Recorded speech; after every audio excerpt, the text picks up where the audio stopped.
মতিনগর এলাকা থেকে মিনা বেগম নামের এক মহিলার বাড়ি থেকে উদ্ধার হয়েছে 21 গ্রাম ব্রাউন সুগার। অবশ্য আমতলী থানার পুলিশ অভিযান চালিয়ে তার বাড়ি থেকে 21 গ্রাম ব্রাউন সুগার সহ সেই মহিলাকে আটক করা হয়েছে। আজ পুলিশ রিমান্ড চেয়ে তাকে আদালতে সোপর্দ করা হবে বলে জানিয়েছেন আমতলী থানার ওসি পরিতোষ দাস। কি বললেন তিনি, শুনুন। কিছু ড্রাগস মজুদ আছে, এই খবরের ভিত্তিতে আমতলী থানার অফিসার সহ টিএসআর এবং ওমেন কনস্টেবল তার বাড়িতে রেড করার পর তার বাড়ি থেকে ব্রাউন সুগার আমরা দুইটি উদ্ধার করি, 27 কেস উদ্ধার করি, অনুমান 21 গ্রামের মতো হবে।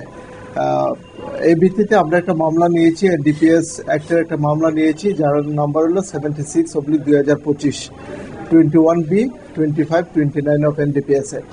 আজকে মহিলাকে আমরা পুলিশ রিমান্ড চেয়ে আদালতে প্রেরণ করব এবং তার সঙ্গে আরেকজন যুক্ত আছে যে সোহাগ মিয়া, তার বাড়ি গাবর্দি।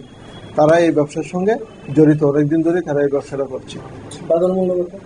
বাজার মূল্য অনুমানিক 1 লক্ষ টাকা হবে। একজনকে আটক করা হয়েছে, মহিলাকে, বাড়ির মালিক জড়িত আছে, ওকে আমরা পাইনি, বাড়িতে পাইনি। মিনা বেগম। পুলিশের একই সাথে নাকি বিএসএফ ছিল? না, পুলিশে, আমরা পুলিশে।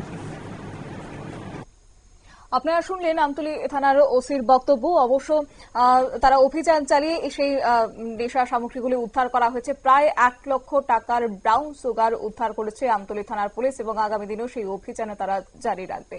নিয়ে নিচ্ছে ছোট্ট একটি বিজ্ঞাপন বিরতির সঙ্গে থাকুন।